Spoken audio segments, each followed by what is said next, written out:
السلام عليكم ورحمة الله وبركاته. فضلا وليس أمرا الاشتراك في القناة وتفعيل زر الجرس ليصلكم كل جديد. عمرو أديب ما بقاش في مرتب بيكفي حد، انت مجرد كوبري. دعونا نتعرف على التفاصيل. حث الإعلامي عمرو أديب الجميع على فعل الخير خاصة خلال هذه الأيام المباركة العشر الأوائل من ذي الحجة.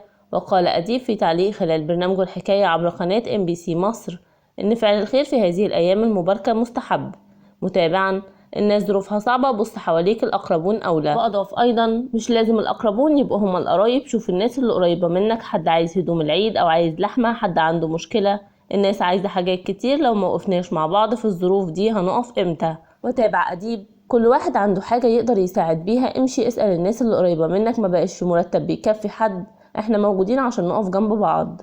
وأكمل أيضا: احنا مجرد وسيلة أو كوبري، الفلوس مش بتاعتك، انت مجرد جسر، الفلوس دي بتجيلك عشان تديها لناس تانية، مش بتجيلك عشان تكنزها. إلى هنا ينتهي الخبر، شكرا لحسن استماعكم ودعمكم المتواصل، والسلام عليكم ورحمة الله وبركاته.